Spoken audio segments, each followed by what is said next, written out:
Hello and welcome. My name is Tom Shima, and today is Monday, July 20th. I'm going to be continuing to play the game Persona 3 Reload as a part of my Persona a Day series. That's where I've been playing the game one in-game day at a time, right alongside the real calendar. So I'm going to start off by going over what we did yesterday, just to make sure we have all the same information coming into today. Then we'll move on to today's gameplay and see where that takes us. And after that, we'll come back here to the desk and talk about it some. I'll have timestamps if you want to jump ahead to a different section. And please be aware that since this is a full playthrough of the game, we will be encountering spoilers. So okay then, let's start off by going over what happened yesterday, Sunday, July 19th. There was no school with it being Sunday, which is always nice, but especially nice this week because from Tuesday through Saturday, we had our first semester final exams. Studying and testing consumed the entirety of our being for the last 5 days, and it felt like it was really worth it. I mean, it was hard in the moment and the week leading up to it just to get prepared and to actually get through it, but we took the time to prepare, and I felt really good about the progress throughout the tests. I did well in answering the questions that I was faced with. Sounded like the character was confident with the answers he was having to put forward, and all things considered, looking back on it, it felt like a really successful experience.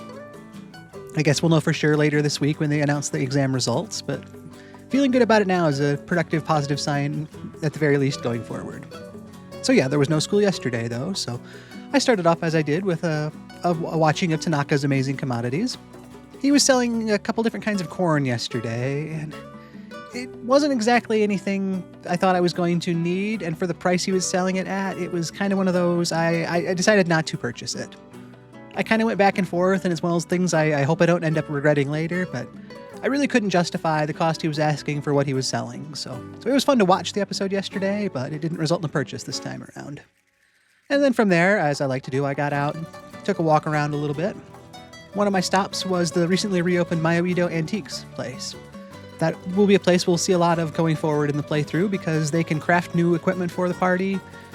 The owner will exchange the gems that we find throughout Tartarus for other consumables or skill cards, persona, stat, incense, all sorts of important things. And I've got a handful of small crafting ingredients right now that are in very limited supply, so it's kind of trying to weigh out what options are going to be the best for our limited supplies. I didn't end up actually having anything crafted or exchange anything yesterday, but just kind of trying to make that mental plan.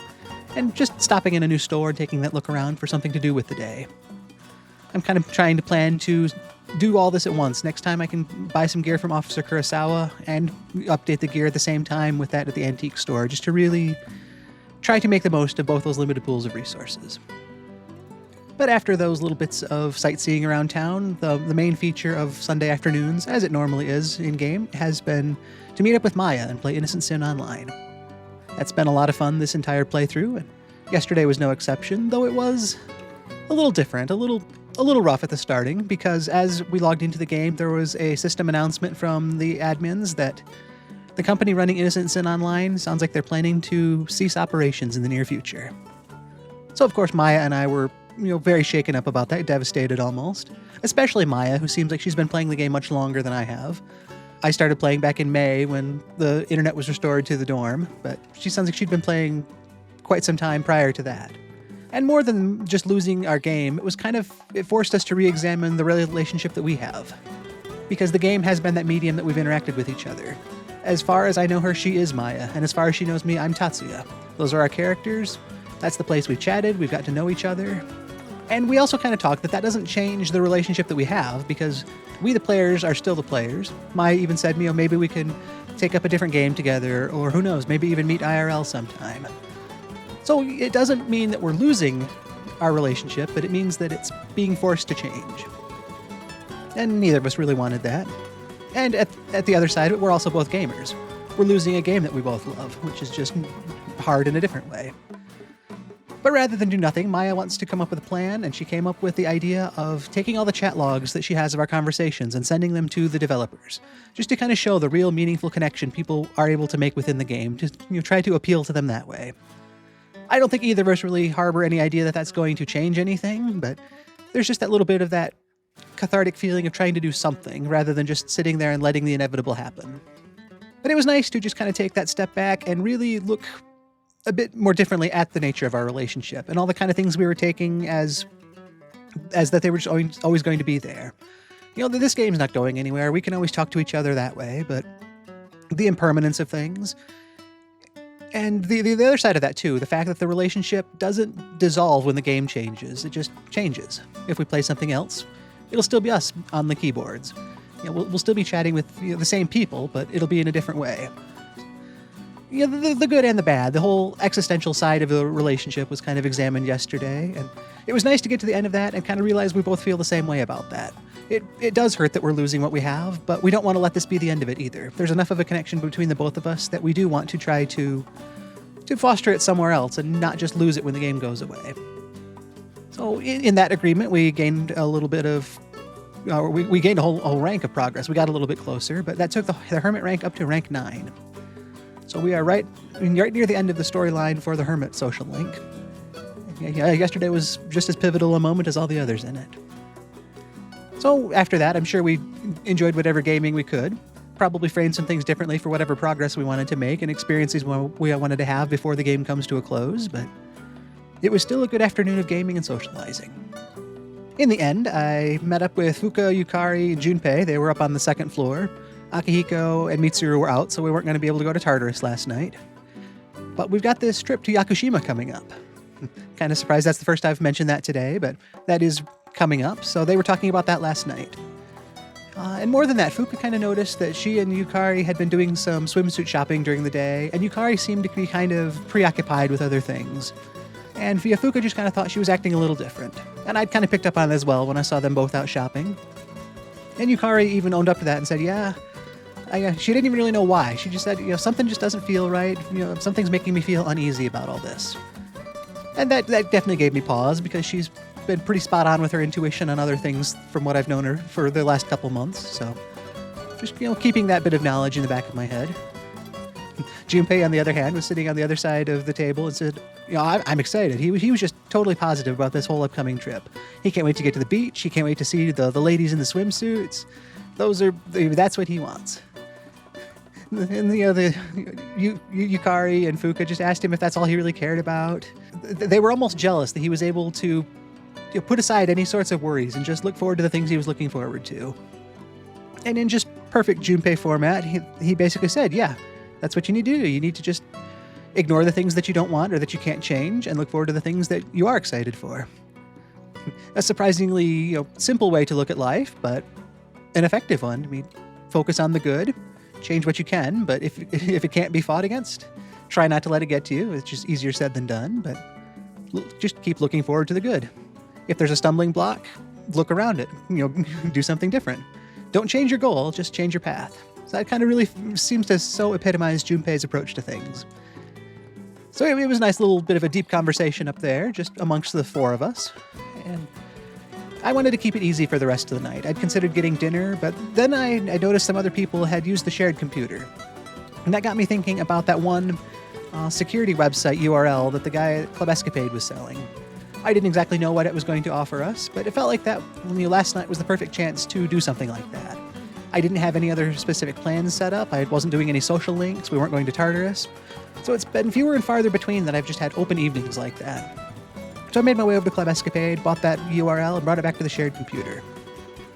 And I'm really glad I did, because what that website taught me was it had some videos about security takedowns and things, and it taught me a new ability for the next time we head out to Tartarus. Now we can ambush enemy shadows. If I build up enough speed before encountering them and then attack before battle starts, then I can get that chance encounter, the advantage attack, no matter whether I attack them from in front or behind. So I don't need to necessarily be as slow and stealthy trying to navigate around, which will help in especially the way I play with trying to limit the dark hour to an hour, if I can get from one combat to the other a bit more efficiently. And if I do manage to ambush them from behind, I have the chance to potentially start the battle with enemies in a distressed state, and it boosts my theurgy gauge a bit. So it's, all benefits. And, it was exciting to learn that. We weren't making it to Tartarus last night, and probably won't for a little while now, but the next time we do, we've got some new abilities to put to use. So that was a nice, easy way to finish off the evening.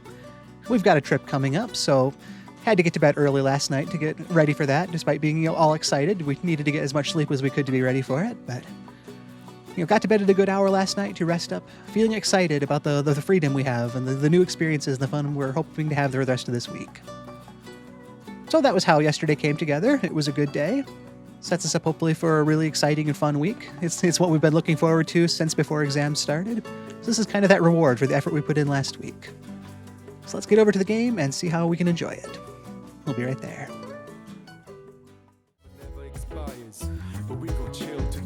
Okay, so this is where we left things off yesterday. I just finished watching the videos about security takedowns and learned that ambush ability.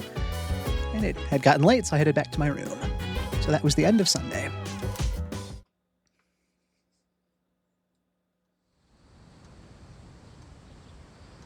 Here we are, Monday the 20th. We've caught up with the real calendar again. The trip to Yakushima begins today and will last for 4 days, 3 nights. How exciting, right? I mean, we'd been talking about it last week before exams. Chairman Akutsuki stopped by and said, he told us about the potential for this trip. Mitsuru agreed because we were going to one of her family's places on Yakushima. And it's just, the entire party was excited. We were kind of tense from some disagreements and questions we'd had leading up to that, but it was kind of all forgotten once we had this reward, kind of waiting for after our exams.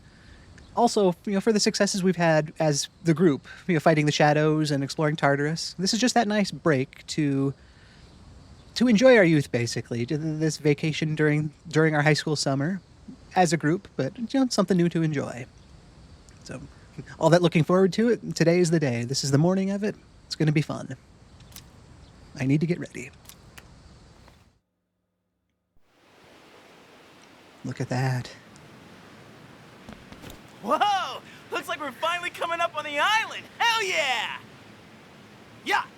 Ku! She! Ma! Jeez, you sound like a little kid. He's just having fun. Personally, I'm ready for some training. I do wonder, what kind of flora and fauna live there?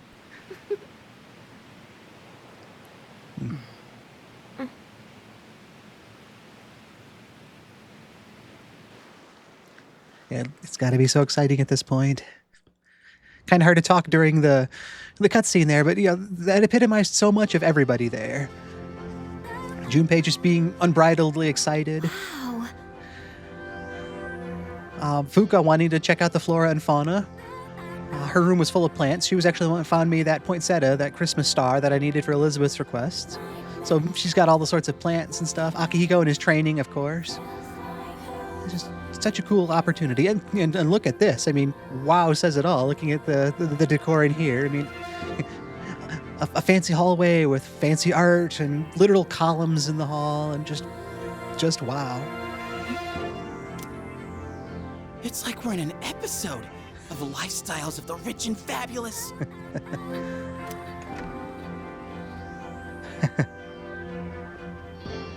Welcome back, milady. We won't be here long, but I'll be relying on you during our stay. So proper and professional. I kind of figured Junpei was going to be the first one to react there. You have maids?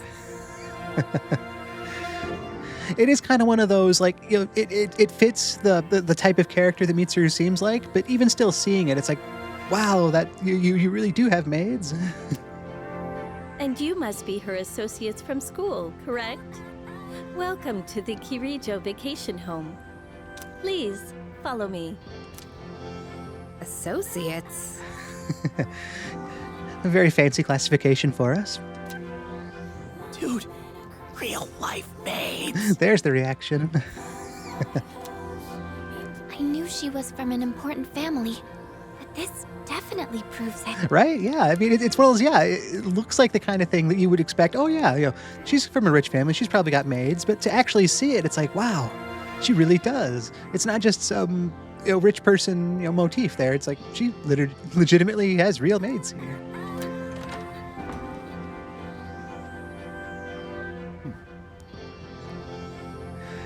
It's kind of fun that they called him an impressive-looking gentleman here because, I was going to say, oh, yeah, that's an impressive-looking person walking in. I guess the game agrees. It's good to see you. I heard the news. There isn't much here, but make yourselves comfortable. Yes, sir. Yeah, he's definitely got that commanding presence.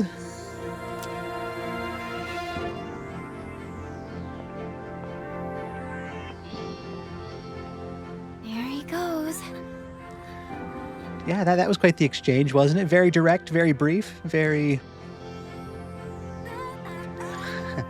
very direct. Yeah, I guess that, I said it the first time. I'm trying to think of other words, but yeah. So, was that her father? It was so intense. Yeah, I didn't really have the typical exchange of a child talking to their father or father talking to their child, but different families, different dynamics. And what's up with them wearing a suit in this kind of heat? That was impressive too, yes.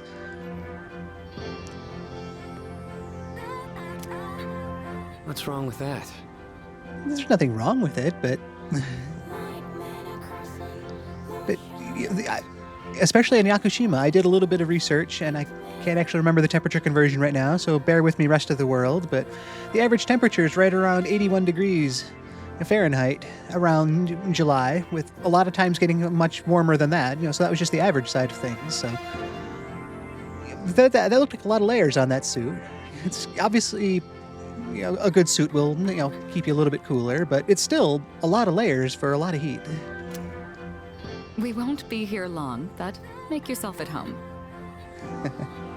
That's a little bit warmer a welcome than her father gave us. Not that he owes us anything either. I'm not saying like, he needs to, have open arms and a feast prepared for us. Nothing like that. But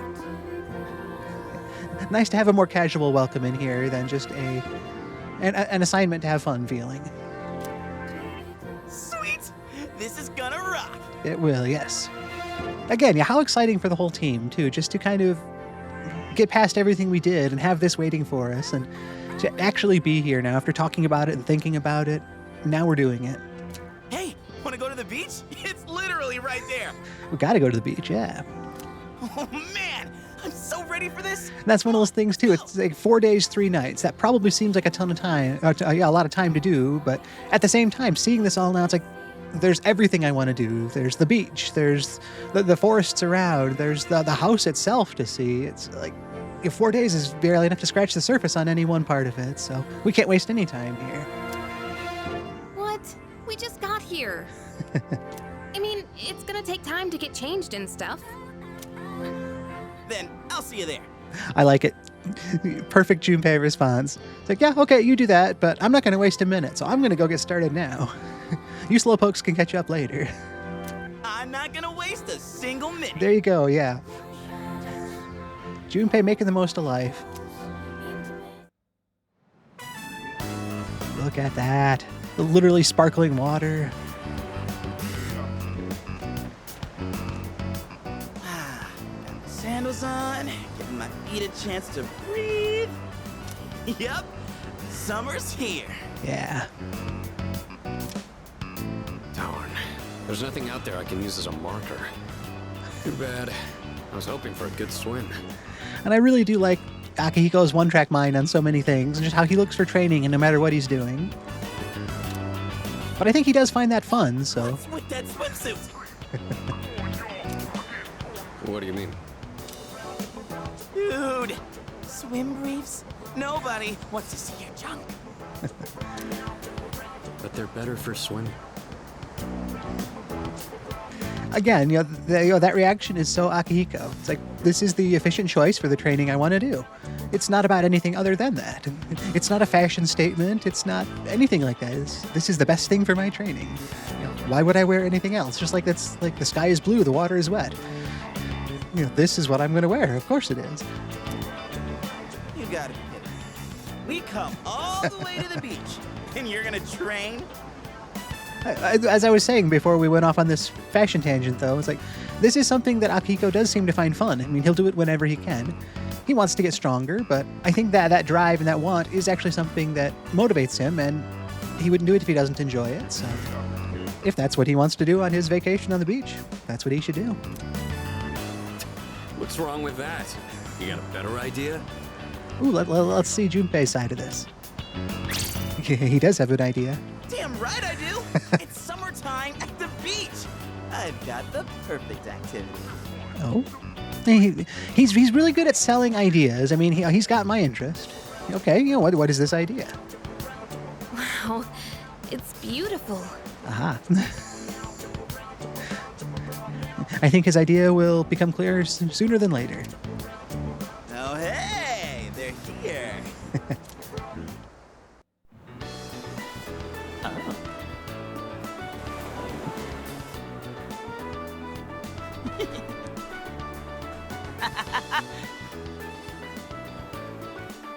What are you looking at? Say hello to contestant number 1, Yukari Takeba. That's quite a bold design. She's really strutting her stuff. Archery practice must do wonders for the self-esteem. If no one seems to have claimed the umbrellas around here, do you think we can go ahead and use them? Ooh, next up is contestant number 2, Fuka Yamagishi. Wow, Fuka, do you wear swimsuits often, or...? Oh, whoops, was it something I said? Didn't mean to embarrass you. Hey, cut it out with that laugh, you creep. And for our final contestant of the day... What happened? Is something wrong? Wow, Kirijo-senpai, you're so beautiful. Yeah, I didn't want to throw any words into Junpei's introductions there. He was on a roll, and he was taking care of the MC work for that cutscene. I really liked Fuka's reaction of hiding behind Yukari as well. I mean, that really felt like something I could see Fuka doing. And in the moment, I'm like, I wonder if she's going to dive behind Yukari. And then sure enough, that's what she did. It's just very much staying in character. And Junpei totally unashamedly approaching everything like that. Not being deterred when Yukari stared him down. And I guess by the same logic of Akihiko knowing what he likes and what he's here to do, Junpei is approaching his day and his time at the beach the exact same way. And they all do look quite stunning. Yeah, your skin is totally flawless. Hey, did you put on sunscreen already? No, not yet. Well, we can't have that. You gotta put some on right now. Oh, can I help? That's okay. I'll do it myself. Yo, dude! So, which one's your type? I don't care. I mean, everybody's got a type. If any one of them wanted to approach me, that would be the best day ever. So it's not like I'm going to say, oh, I only got one. It's like, I would be super fortunate to have any of them have any interest. But, it's one of those, there's no wrong answer here, but I think I don't care is a wrong answer, but of the other 3 choices, there's not a wrong answer. That doesn't make it easy to pick one of the 3, though.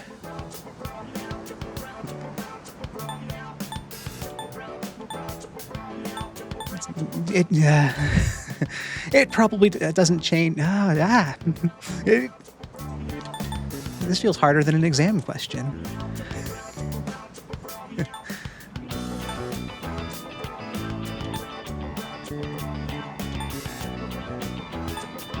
I mean, there's the confident energy of Yukari. There's the quiet reservation of Fuka. There's the almost juxtaposition of Mitsuru's normal confidence with that little bit of hesitance there. Yeah.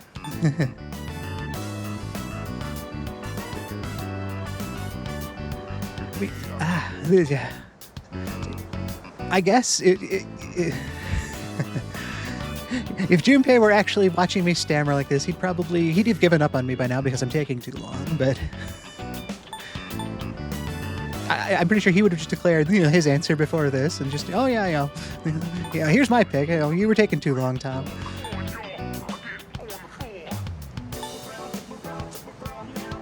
Nothing against Yukari, but I mean, I'm kind of torn between the deliveries from both Fuka and Mitsuru in this situation.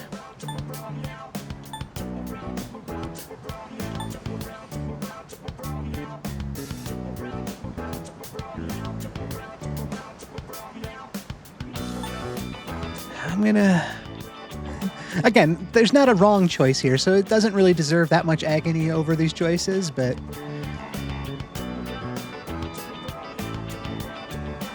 I'm going to pick Mitsuru.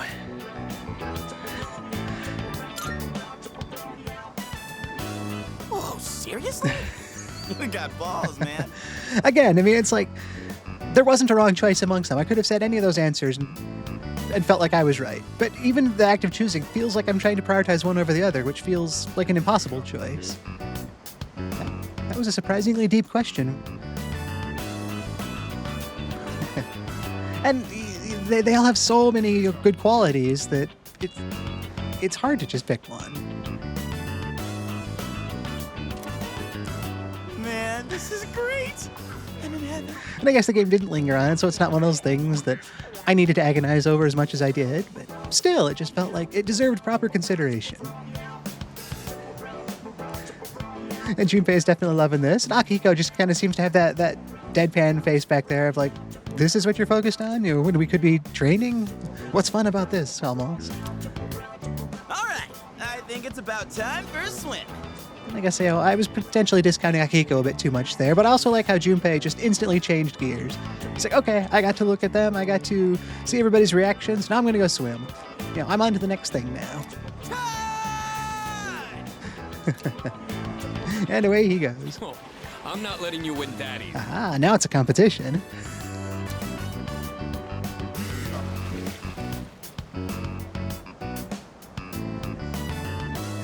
Yeah, and I was going to wonder, it's like, am I going to follow the guys or am I going to stay here? Because that would be an easier choice. But I might have noticed something else to think about. I feel uneasy. Interesting. The other day, Yukari was saying as much. She didn't know why, but she was feeling uneasy about something. Apparently, I don't know if it was just that idea was planted in my head or what's going on with that. But interesting. It's like someone is watching me.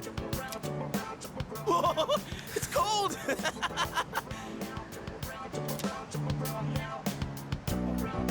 The uneasy feeling went away.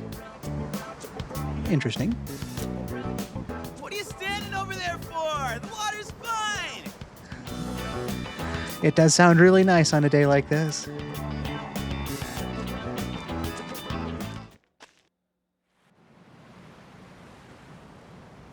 Look at that. Wow. I can save the game here.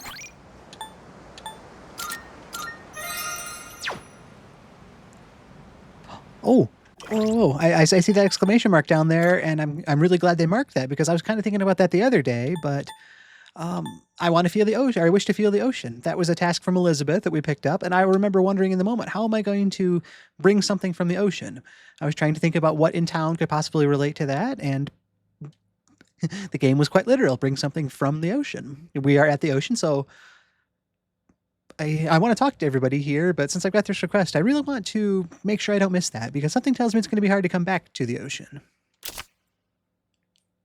The ocean, to me, it is akin to a realm of dreams since I'm unable to leave my post. Would you please bring me a memento that reminds you of the ocean?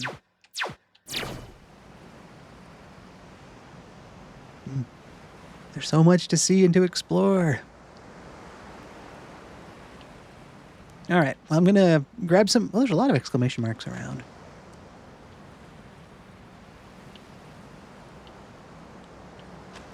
Well, let's collect those exclamation mark points first, see what those are about. Then I want to talk to everybody.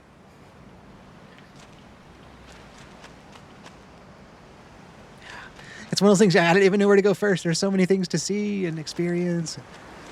That feeling, again, of just looking forward to this trip and hoping that it's going to be like this, to see the water just stretch out forever like that, and the blue sky and the clouds, that point where the sand and the water meet. Driftwood, okay, that seems like the ocean. I wonder if I should look these things over before selecting something. Rocky area.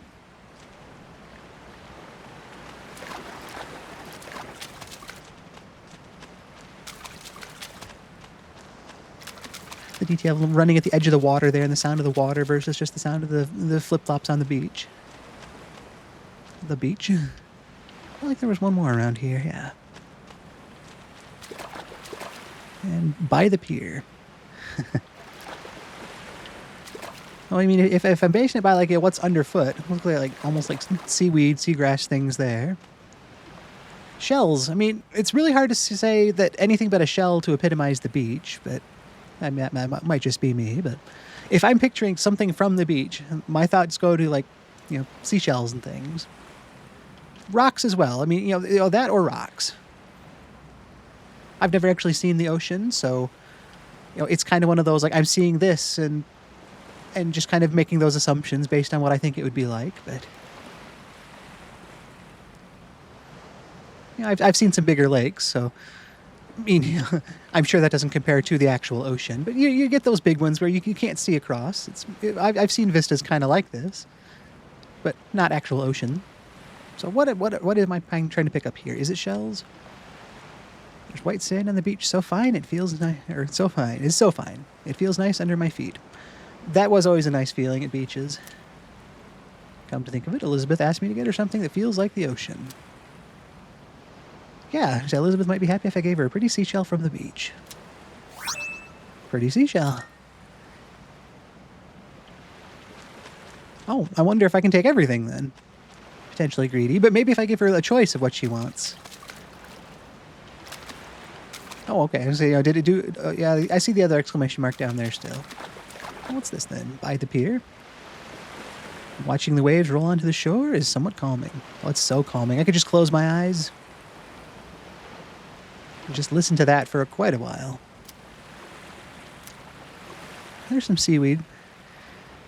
Of all the things to take back, seaweed would probably not be one I would think about taking. I mean, it's giving me the option, and I don't want to pass something up that could be hard to impossible to get back, so I guess I'm definitely taking it.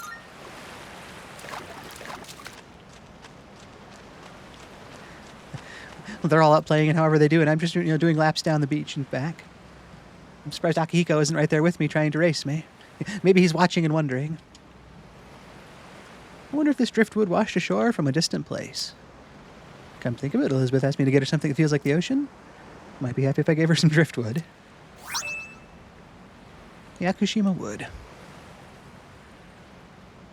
Kind of reminds me, I might be misremembering, but it seems like there's a specific type of cedar that comes from Yakushima, if I remember right, that's specifically like really old age trees, like literally 1,000+ year old cedar. It's unique to this area. I might be totally off base, totally misremembering, but it feels like that's something I've heard come up before. So I know that they titled this Yakushima wood. I wonder if it's actually from a tree from this area, or if it is just driftwood from somewhere else. Either way, kind of a cool find. The waves that lap at the shore are sparkling and shimmering. Come think of it, Elizabeth asked me to get her something that feels like the ocean. There's a tiny crab walking beneath the water. That's not what I expected to, pick up from this rocky area. A small crab. Well, I don't know how we're going to take that back with us. I guess by that same logic of keeping the lukewarm taiyaki with me for weeks at a time and putting it in the freezer or other things like that. It's, maybe I'm certainly overanalyzing things. Ooh. So yeah, there's people to talk to and there's places to explore. I'm gonna head out to the end of that dock. See what's out here.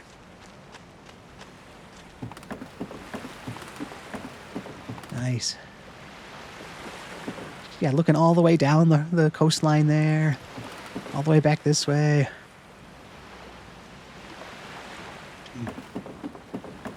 So far, this is definitely living up to what I was hoping for our trip.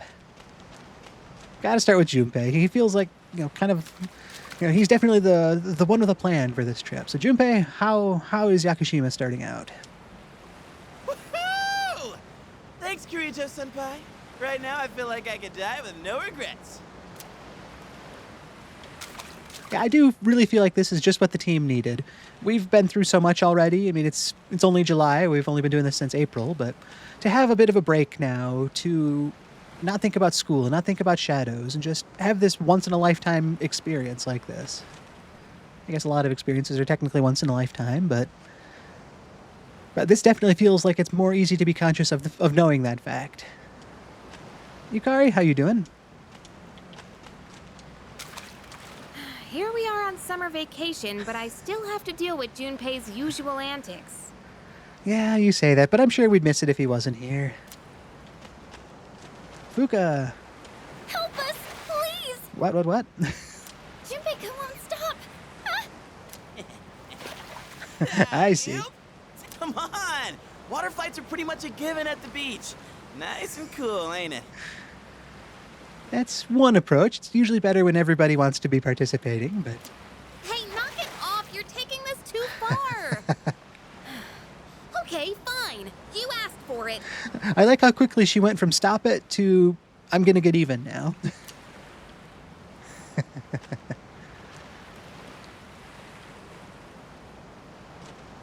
kind of feel like Mitsuru's our host, so I feel like talking to her last makes the, I don't know, most sense, but I want to talk to everybody, but I guess just, proximity. Akihiko, you're next. I'm glad everyone's having fun out there. Yes, it is such a great experience. Our operations during the dark hour are taxing on both mind and body. You should relax a little. Rest up. I'm glad he said that, but of all the people to hear that from, it's the weirdest to hear it from Akihiko. I know he knows the value of it, and he's definitely a smart guy, so I don't want to talk about him just like he's some one-track mind only thinks ever about training, because he's so much more deep than that, but even still, it definitely seems like he's the last person who's going to relax and rest up. But, again, maybe he would surprise me there. If you need to take a break, the best spot to kick back is underneath the parasol. Ooh, that does sound nice. But there's so much to see and do that just, resting under a parasol, it's but there's trails and hills and water and everything to see. I want to see it all. Mitsuru. It's a lovely place, wouldn't you agree? I would. Thank you so much for letting us come. When I was younger, I used to come here fairly often, but I haven't had the chance to visit since starting high school. It's always amazing coming back to something like that, too, that used to be a place you go regularly that, for whatever circumstance, you weren't able to come back to for a while, and then when you finally do get to come back, everything just... There's that weird bit of memory nostalgia that's still there, but it's also different seeing it in the new vantage point with time having passed. I think it's still just as special and just as magical, but in a different way now.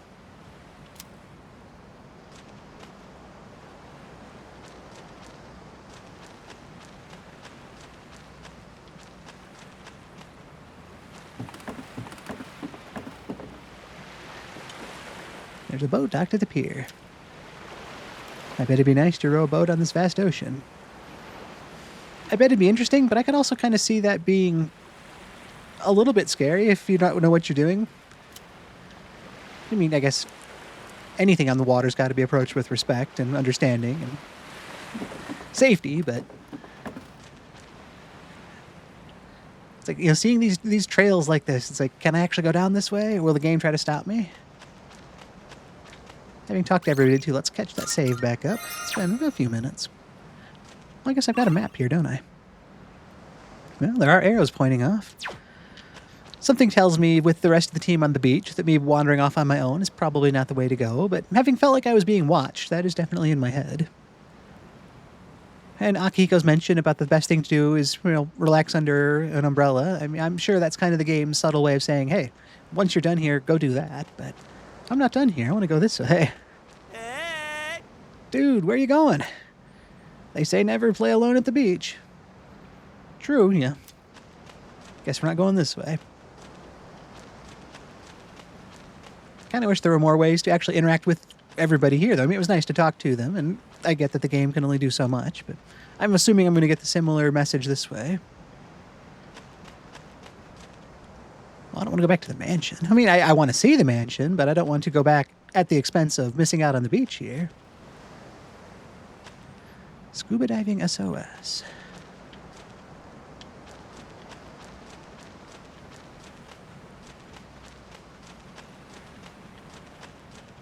Okay, this might be where I'm supposed to advance time.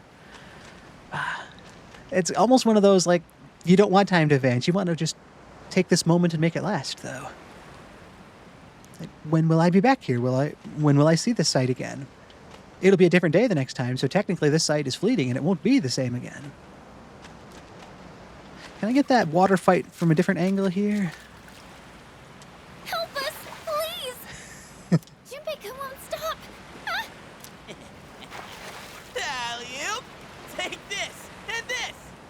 Come on! Water fights are pretty much a given at the beach. Nice and cool, ain't it? Hey, knock it off! You're taking this too far! Okay, fine. You asked for it. Okay. Same exact scene, but it was kind of nice to at least see it this way, rather than, having most of the camera off screen like that, so. Well, I can't go anywhere else. I think I've interacted with everything here. I've picked up all sorts of bits of beach paraphernalia that I can take back for Elizabeth. Okay, yep, same description I had before. There was nothing else I could miss back this way here. Yeah, I don't want to go back to the mansion by myself, so I'm going to take Akihiko's advice then, and I wonder if I could interact with any of the different beach parasols. Seems kind of weird to go way down here and look at this one over this way, but could I actually set up down here? I could, actually. I still want to be within earshot. Can I... Ooh, maybe we can just, set up right here next to Mitsuru. It's a beach parasol. It looks very hot after being under the summer sun. Ah. Wouldn't they all say that then? Okay, the beach parasol is swaying in the wind. There are beach chairs next to it. I'd get a sunburn if I fell asleep here. That would change the feel of the vacation. Hopefully none of you out there are having to deal with any sunburns right now. Well, now I have to see all the different parasols. But this one's by itself, so I kind of wonder if there's anything special about that. The beach parasol swaying in the wind. There are beach chairs next to it. I'd get a sunburn if I fell asleep, but okay. The beach parasol swaying in the wind. Sunburn. Okay. Well, maybe my only path is then to go back to... Unless I'm supposed to interact with it a second time. Nope.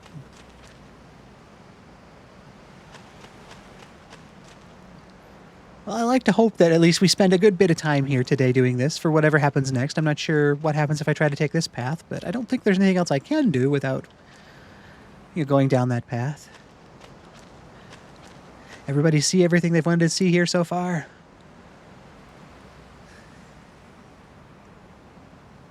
Just do a slow pan around here.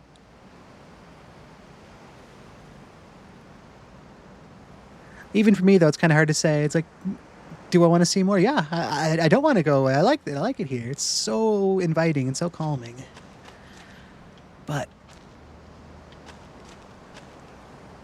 we've got a couple more days here still. It's only Monday. We don't leave until Thursday. So I guess let's head back to the Kirijo Yakushima mansion. You're leaving already?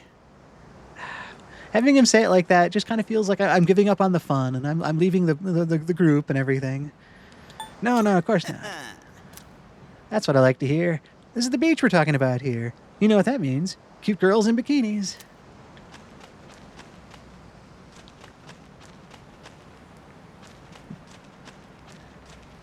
Yeah, we'll take one last glance at everybody here for the day. But yeah, I think that's really my only choice. So despite it feeling kind of like I'm doing it wrong by leaving the beach early, I think that's my only real choice to advance things here. Yeah, I am. What? That's lame. Well, I'm going to stay a little longer. See you later then. Okay, so yeah, we spent our daytime on the beach. And it looks like I did come back with everyone, so... Even the food was fancier than I could have imagined. I bet the food was fancy. I can only really imagine. So if it was fancier than imagining, that says a lot right there. I actually don't even really know how to imagine what sort of fancy food they could have. I've never had to think about the proper way to use a fork and knife so much. I can't eat anymore. Not even another bite of caviar. No one said you had to try to eat all of it. Fair point. Anytime there's extremely expensive stuff around, I mean, it doesn't happen very often, but in those few instances it has, I've always almost felt a little bit guilty. It's like, if you want me to try something, I'll try the smallest amount, but if it's something, that costs that much, or if it's, exceedingly rare or something, I don't want to take a lot of that. It's like, I'll be happy to have an experience with it, but I'd feel almost guilty. It's like, oh yeah, I want, seconds and thirds on this caviar. It's like, it'd be an experience, but definitely I would approach one like that with moderation. I guess I say that. I would try to. Haven't had a lot of chances to test it. Well, I'm sure we're all exhausted from the trip. Why don't you go rest up in your rooms?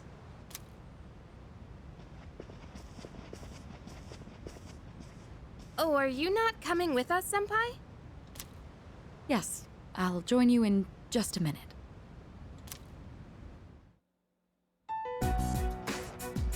It's been a while. Okay.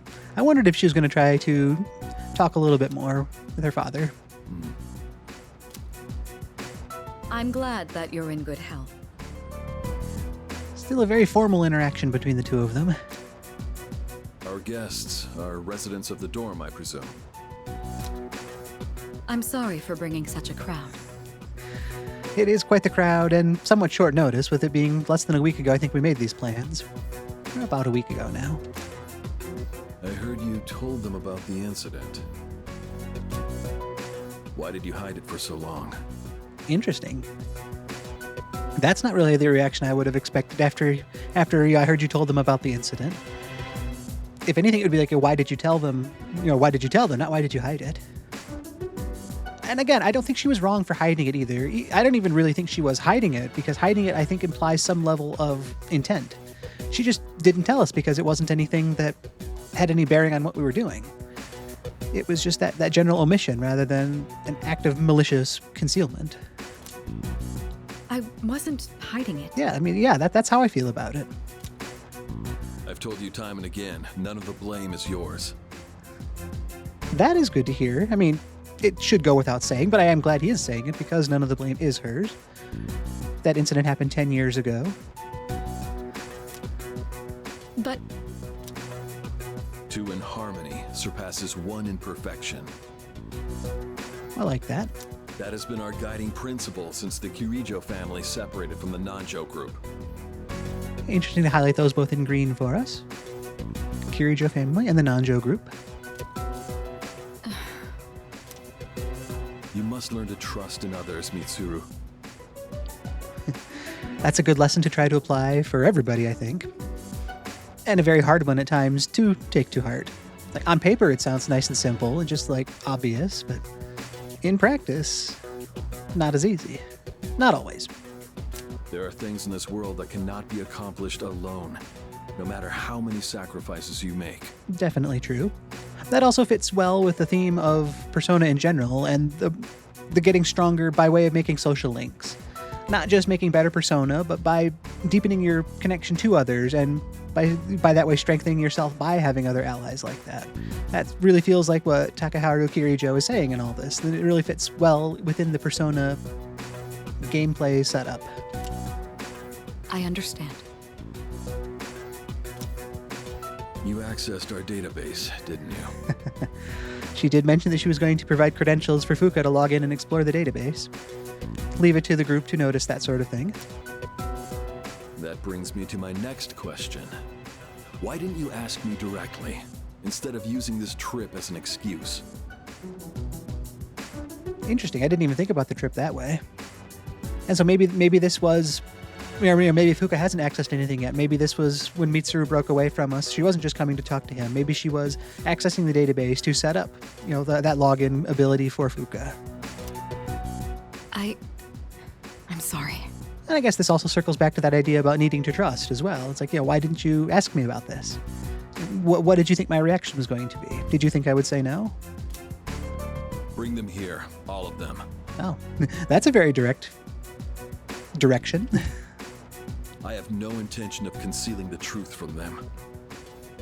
I've made preparations to disclose everything. Well, that's admirable. There's a lot to be said for somebody who is willing to put everything out there and just say, look, I have nothing to hide. Here is everything. Ask whatever questions you want. I will answer them as best I'm able. Again, it's one of those easier said than done sorts of things, but the more transparent someone can be, for the better. Everything. There's a girl named Takeba in your group, correct? There is. For her to awaken to her power, it must be fate. Father?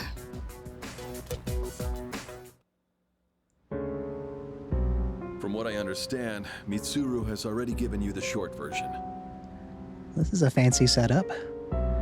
Nice big couches, nice framing with everything, with Takeharu Kirijo at the center of everything. Oh, yes. Well, it's true. We adults are to blame. If I could have atoned for it with my life, I would have done so. Wow. Now I have no choice but to rely on you. It is kind of cool that he is taking this opportunity to do this. This is the very first night he's seen us all. As far as he knew, he was just kind of confirming when we got here that we are all are the ones from the dorm. But on night one, for him to sit us all down like this and lay everything out for us, it's not like he's trying to decide what to say or taking us, in smaller groups to parse out what information he wants. It's just like that town hall forum idea of here is everything. And the fact that he's even saying he's relying on us. He really wants, I think, to kind of go against the idea that we're being used for some end by the Kirijo group. Because that sentiment has definitely been around the other week when we were talking about things. What my father wanted to create with those monsters' power. It was a time manipulation device. Interesting. That's what he was trying to do? I feel like that was alluded to, if not outright said, at some point so far. Maybe that came up in one of those old documents we read. Imagine if you could control the flow of time, eliminate unwanted events before they occur. With such a device, you could shape the future to your liking. True. A scary, controlling thought. Damn, that's insane. Yeah, basically. Unfortunately, under my father's direction, the research began to stray from its original goal. In his later years, my father seemed to have only nihilism in his heart. In fact, his madness may have resulted from his struggle to break free from that. It's only natural that you want to know the truth, and it's my duty to tell you. Okay.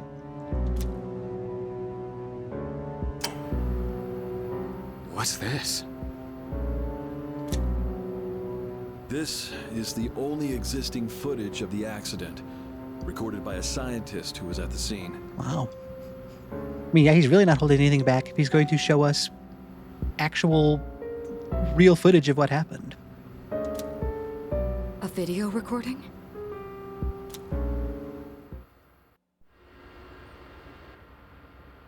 I can only hope that this recording reaches someone with a conscience. Wait a sec. My employer has become obsessed with a loathsome idea. This experiment should never have been conceived. I'm afraid the damage will be staggering. At this point, it's unavoidable. But I didn't have a choice. If I didn't do this, it could have destroyed the entire world. Destroyed the entire world? Whoever is watching this, please, I need you to listen to me very carefully. The shadows that were amassed here have been dispersed as a result of the explosion. In order to end this, you have no choice but to eliminate all of them. I am the one responsible for this. I knew the risks, but I was blinded by the promise of success, and so I chose to continue without objections. I am responsible. Wow. Huh? Yeah, I mean, I didn't dare talk during all that because that was just so much to take in and to see and to have that firsthand account of what went on. It seems like it reaffirms what we already talked about in needing to destroy all 12 of the shadows to put an end to the Dark Hour. So it sounds like, the man in the video was saying as much the same. But to actually see it like this. Dad? Oh. You mean that was... Father. His name was Eiichiro Takeba. He was the head researcher at the time, and a very talented man. Well, I think we probably had a few ideas a week ago from yesterday. So the previous Sunday, there was a scene where Yukari was reading a letter that had been recovered from a time capsule that was sealed 10 years ago. That the time capsule, her dad had left a letter in. And he was talking about recently being made the head researcher for a big important project. So seems like this seemed to be that project. But we are the ones who are responsible. We pushed him to continue the research. I applaud him trying to take the responsibility on himself this way too, and saying it wasn't his fault. It was us. It was the Kirijo group that made all this happen. And at the end of the day, the fault is ours. It isn't his. The Kirijo group is to blame for his death. Oof. Hearing that, though, I mean that doesn't change what happened. And Are you... So that means my dad caused it all. that would be a really hard thing for Yukari to hear as well, because she was so convinced that this was the Kirijo group's fault, and everything that happened was their fault. And to have her dad in video confessing that everything that happened was his responsibility, that would totally shake her entire view of everything leading up to this point. At this point, we're not cleaning up a mess of the Kirijo group, we're cleaning up a mess that her own dad caused in her eyes. That would be hard to hear. The Dark Hour, Tartarus, the people who died. It was all his fault. Yeah, I mean, what can you say at this point? I give Akiko credit for trying to say anything, because you don't want to let somebody just sink into their own spiral on that. So, he was better than I was, and at least trying to reach out and say something. So is that why you were hiding this? Interesting. Yeah, I wonder if she feels now that we were sparing her not we, because I didn't know any of this. But the Kirijo group, that they were concealing this because they knew they had this video. Because you felt sorry for me? Is that it? I don't think that's the case, though, and especially considering the fact that Mitsuru was so convinced of the Kirijo group's guilt that just think if one of them had approached her and said, no, it's not our fault, it's actually your dad, it's your dad's fault for doing all this. How would she have taken that in the moment? Wouldn't that really look like blame shifting and totally make her distrust the organization and totally cut ties with it? No, talk about And this is, of course, a highly emotional spot, too, so her reaction to this is rightly, justifiably controlled by emotion. I don't want your pity! And that's fair, too. Talk about...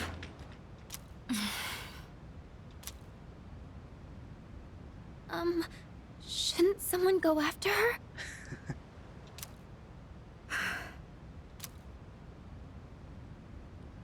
Shima. Will you go? I will.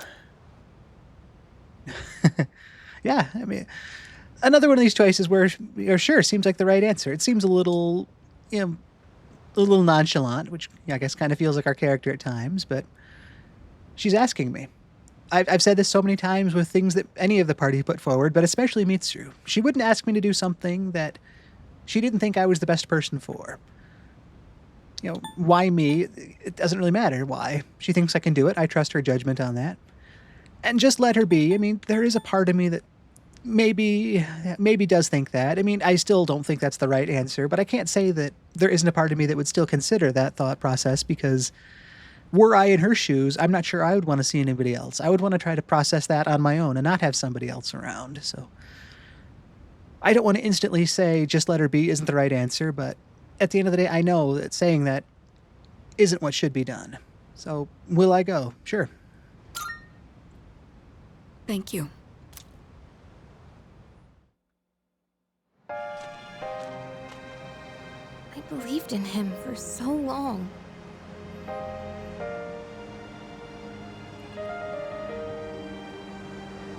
This is such a scene, and this music and the setting, but the setting, to talk about it now before we get into the other side of it. It's like that water, the waves on the water, the sound of it hitting the beach, that crescent moon in the sky, and the subtle dispersed reflection of it below. So nice. Such a tough time. I mean, everything that changes her view of the whole world. I'm going to try my best not to jump in too many times here and just try to let the scene play out. But if we get to make any choices or what have you, I'll still step in and throw my voice in there. But let's see how this plays out. I believed in him for so long. This is too much.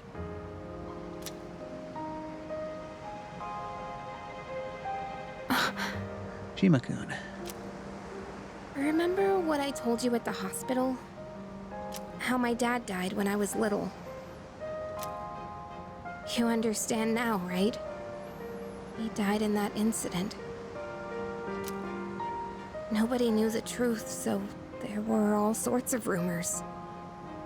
Because he was in charge of the research team, people were really mean to me and my mom. Well, I hadn't even thought about that side of it. I mean, sorry to cut back in again already, but that does make some level of sense since he was the lead on the team and that incident happened. It doesn't make them right for going after his family like that. I mean, I'm not saying that, but I can see how it could happen, and it's unfortunate that it did. We even had to move a few times.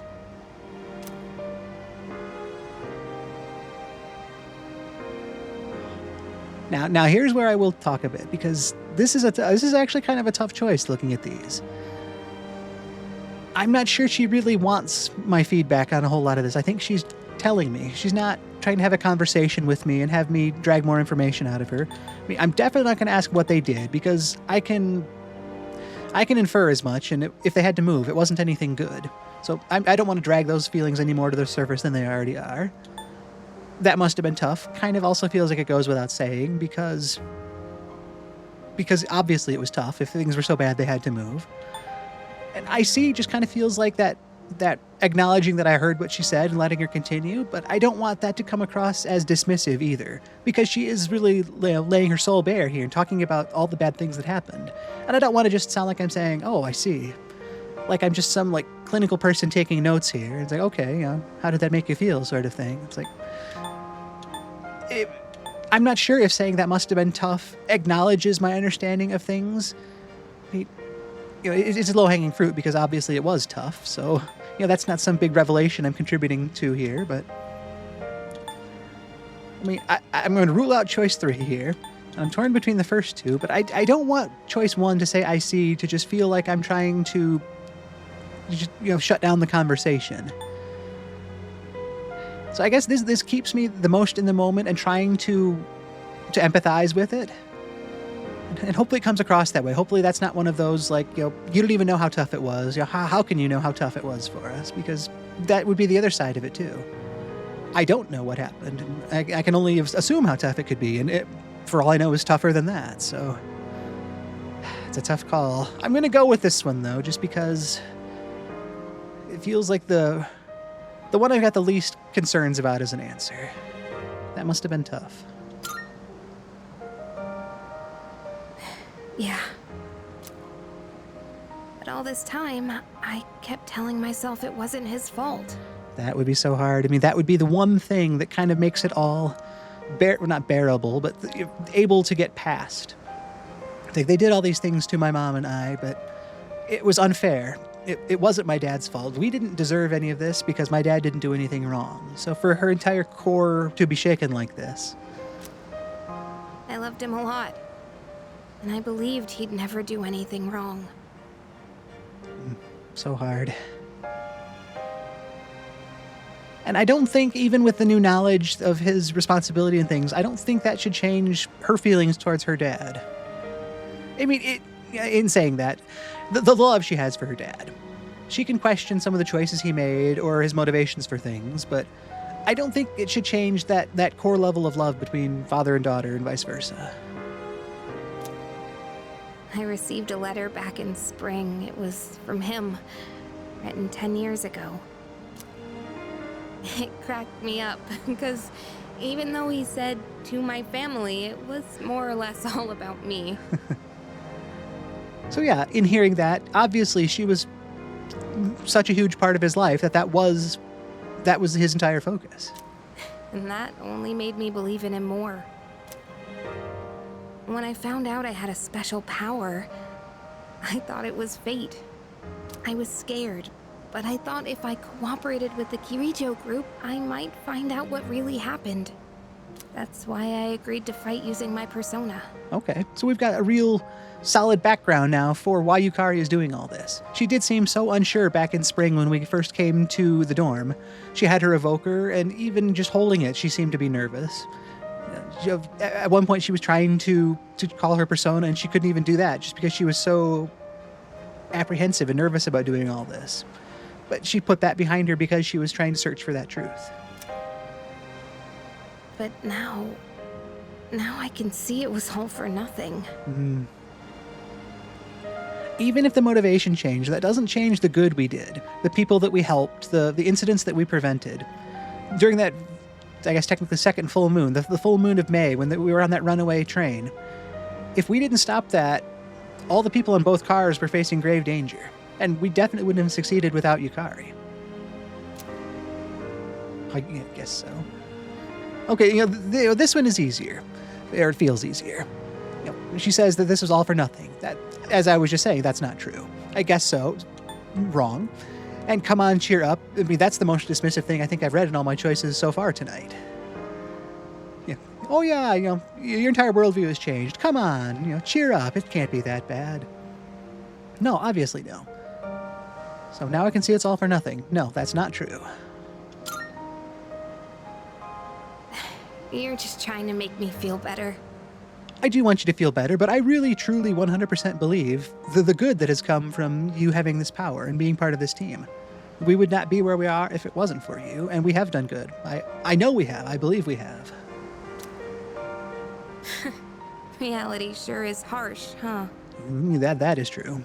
I tried so hard to fight my fear, and this is what I get. We have said before in this playthrough that effort alone isn't always the end point, but without giving that effort, you're guaranteed to not get results. So, in fighting her fear, I still think she was able to come away with good, solid development as a person. It might not have been what she wanted at the end of the day, but I'm sure it's better than doing nothing. And I think maybe I was jealous, too.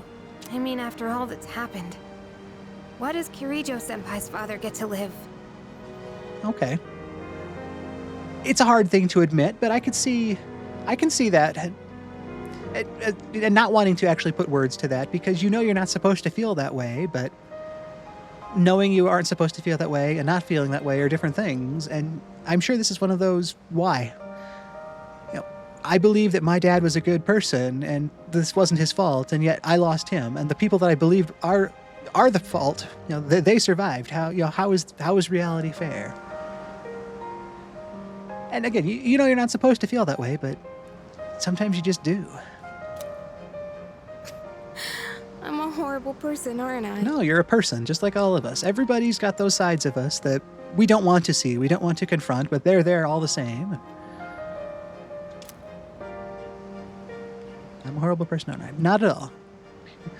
I mean, on the one hand, technically, in a way, that is how life is, but that kind of just says, oh yeah, you are a horrible person, just like the rest of us. Don't blame yourself.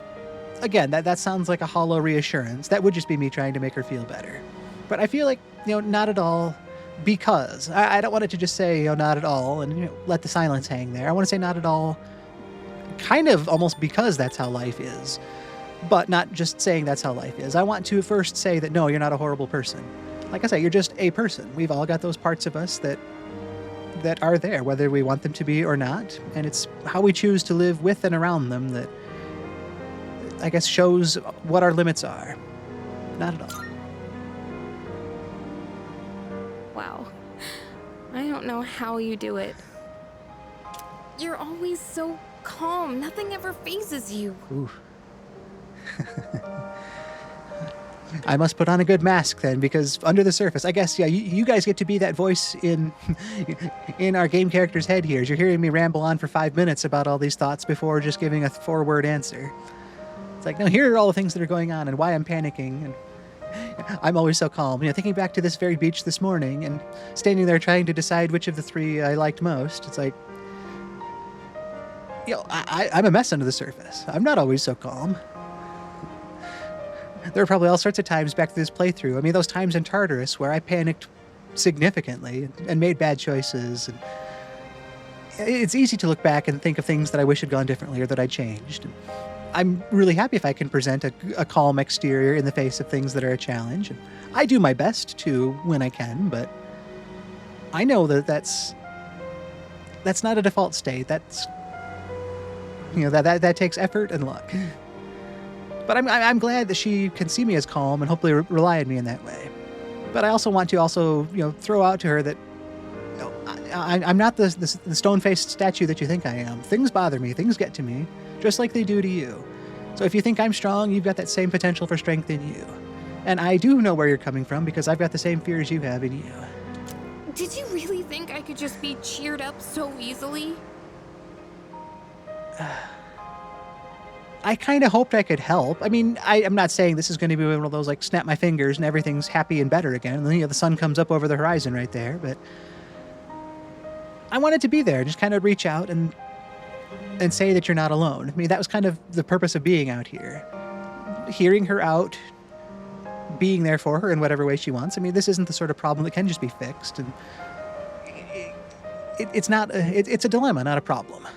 There's not a right answer. This is going to take time, and it's never going to fully be exactly what you want it to be, but you just try to make it through the best you can, and that's kind of why I'm here, to reach out that hand and give her that chance to use me as a resource in whatever way might make it a little less bad. You think you know me? Ooh. Tough question. Technically, no. I've only known her since April. That's just been, 3.5 months or so now. Well, it's not a short amount of time, but it's not a lot of time. There's all sorts of things that only she knows about herself. That's true of anybody. But at the very core, we're all still people, and they're the same things that affect one person are to some extent going to affect another, so... Yeah, I don't want to generalize. That's a fair to throw it back in my face. You think you know me. I guess I don't. Doesn't change the fact that I want to be there for her, though. But she isn't wrong to basically say, what do you know? You don't know anything. Okay. And at this point, it's also, I'm okay taking those blows. I mean, if she's going to, lash out at me, that means she's not lashing out at herself, which I'm happy about, as much as one can be for, diving on that grenade. I'm sorry. No. If somebody is gripped by emotion, you've got to give them a little bit of slack. Sometimes that, again, is easier said than done, and you don't want to... I mean, it's hard not to want to push back if somebody lashes out at you, but if you can try to stay objective as much as possible in that and see the why of it, say what you want to say. I can take it. If it makes you feel better, that is why I went after her here. I can barely make sense of all of this. Yeah, I was just about to say I understand, but I imagine it's just too much. No one expects you to do this all in one night either. So if I can help, if you want to talk things out with me, I can listen. I'm good at that. Listening is easy. If you want feedback, I could give it to you, but if you just want to talk things out and try to, put words to what's going on in your head, I can handle that, if that helps. I'm so afraid. Stuff like that, yeah. Okay. I just feel so lost now. And she's saying these things. She's letting me know. She's not saying, where do I go? Or how do I stop feeling afraid? She's just telling me this is how it is right now. So it's my job to just be there for her and take it all in so that maybe I do know her a little bit better. And when she does want the help, then I can rely on what I do know because she told me these things. And then when she wants my help, I'm properly informed to try my best to give it. Tell me, what am I supposed to do now? Ooh, that's kind of a rough follow-up for everything I just said about when she wants my help, she'll ask for it, because this is a literal question. What am I supposed to do now? What is she supposed to do now? Take it slow, talk it out with everybody, and I guess the biggest thing I can think of is thinking back to that letter she talked about her dad and how he was focused solely on her. Keep that. Focus on that. That is definitely his true feelings and his love for his family. And nothing, no matter what happened in his life or yours, can change that.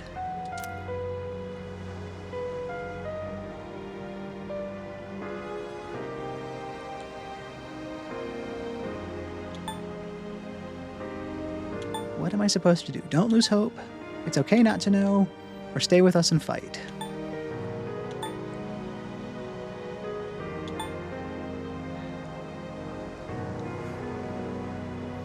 I feel like the best thing I can tell her is that it is okay not to know, because I genuinely do feel that it is okay not to know. And this isn't the sort of thing that you're going to come to an answer in one night.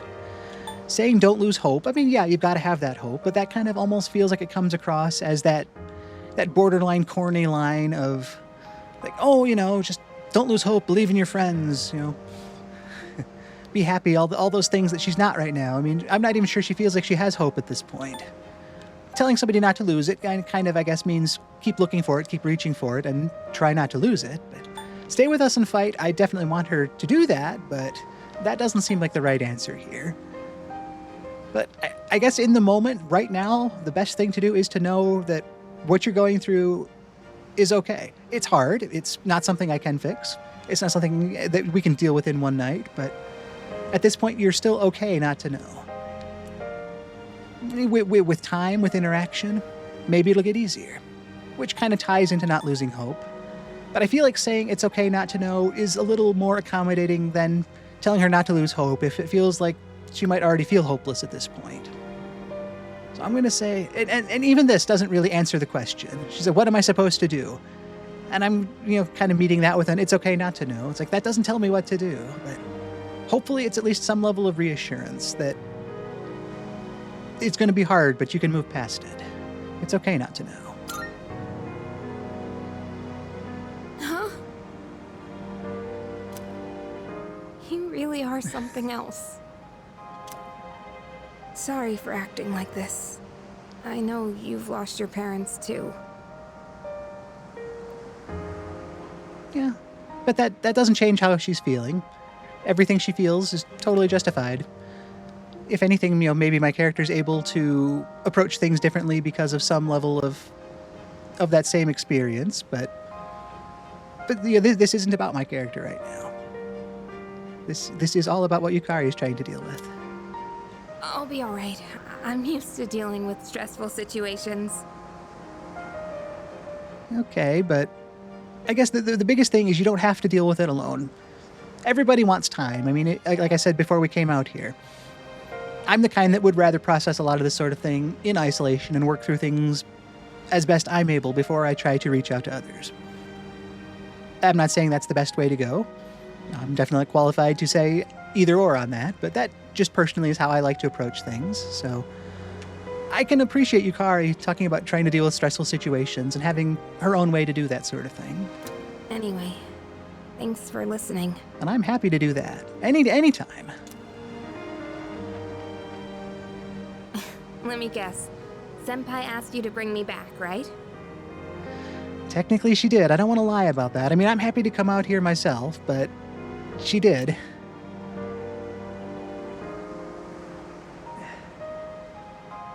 I did want to help, but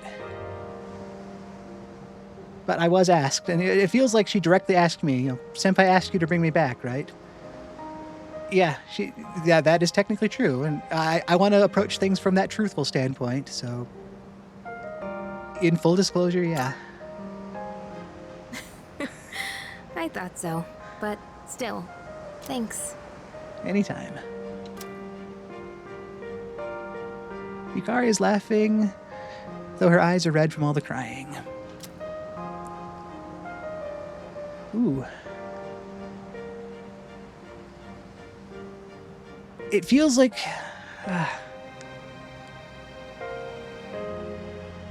I'm here with her now, and she's thanking me for being here now. I don't want to feel like I'm taking advantage of this moment and make things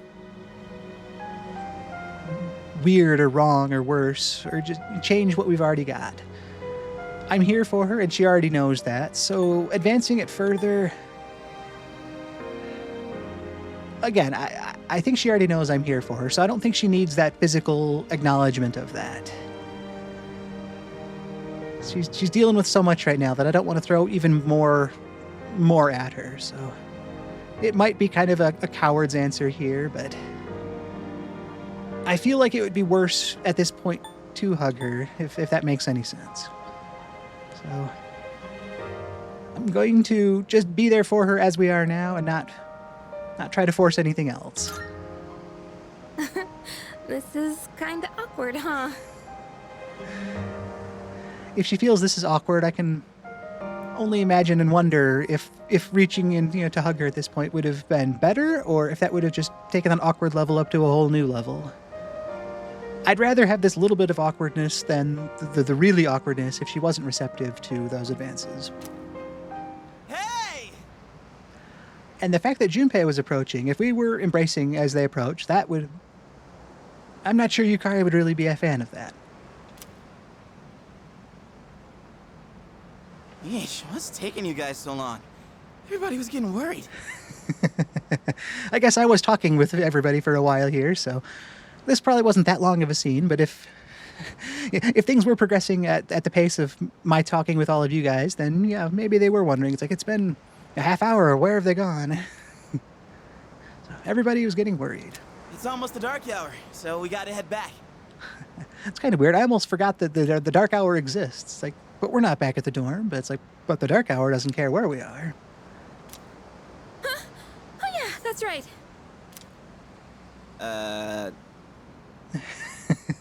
Did I miss something? Nope, everything's good here. No, I just almost forgot. It doesn't matter where you are when the dark hour comes. That's weird, but yeah, exactly. That was the exact same thought I had. It's like, no, there's no dark hour tonight. We're on vacation. It's like, well, except... Oh, come on. That's common sense. Even I remembered that. I'm falling behind Junpei. You know, I've been thinking lately. Once you awaken to the power of Persona, you remember everything that happens during the dark hour. True. In exchange for power, you can no longer look away from the things you don't want to see. Ooh, that's a cool way to put it. That is that consequence of having that power. That's the cost of it. We can't escape reality, can we? We can't. Yeah, that's a tough thought to think. So easy to lie to yourself and not want to see the things you don't want to see, but when you're forced to see them, you can lie all you want, but it's a lot harder to convince yourself of that lie when you know it's a lie. I guess we've just got to stay strong, huh? That's right. Yeah, guess so. All right, then. Let's head on back. I'm glad Junpei was here. Kind of, broke that awkwardness.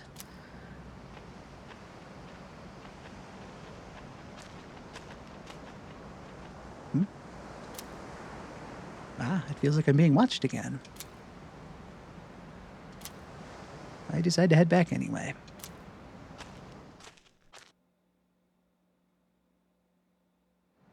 Oof.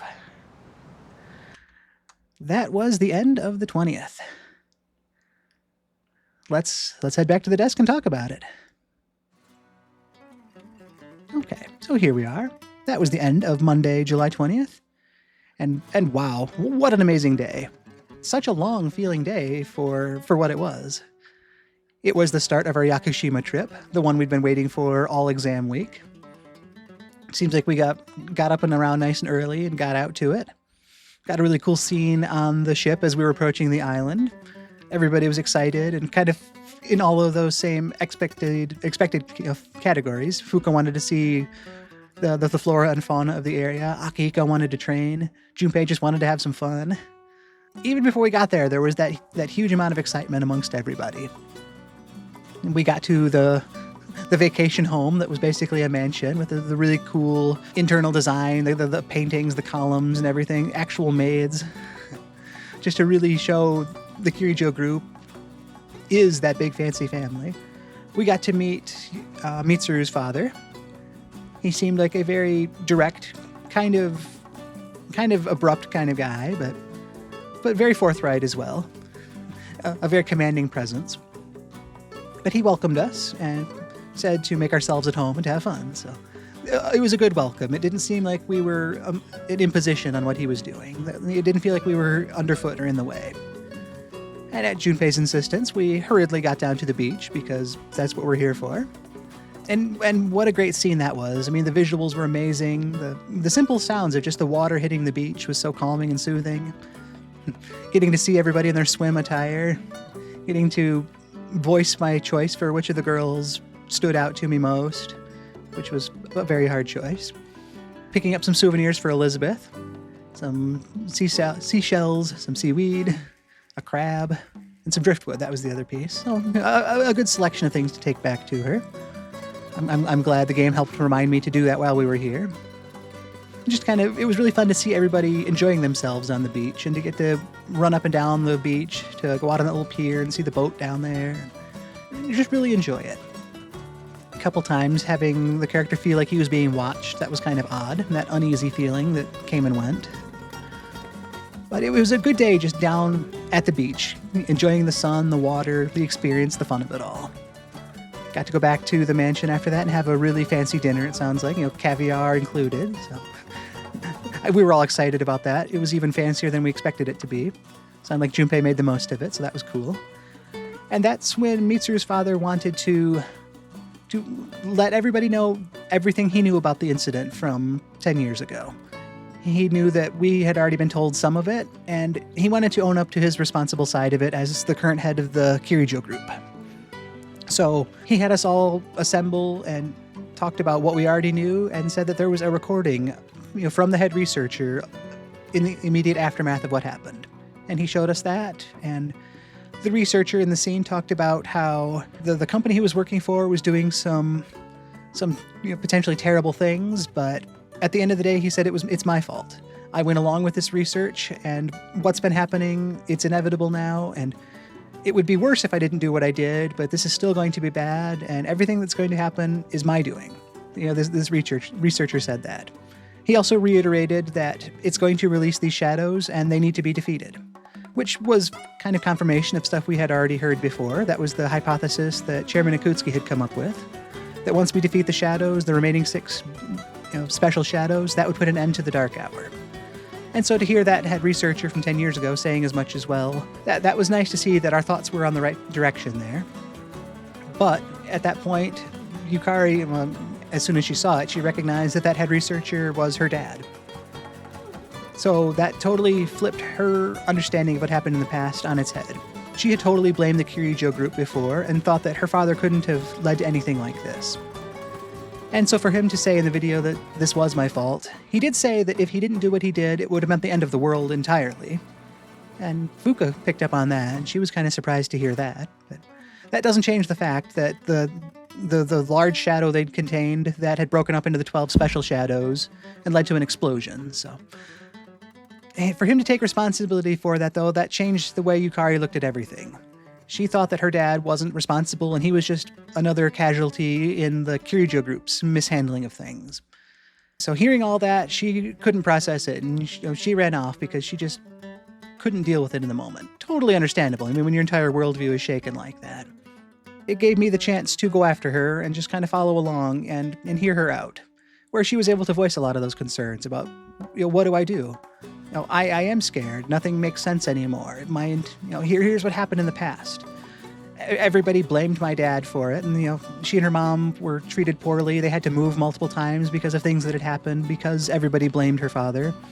But she herself held on to the fact that she knew it wasn't his fault, that he was unfairly being scapegoated in all this. So to have that video say otherwise now, that changes everything she thought she dealt with.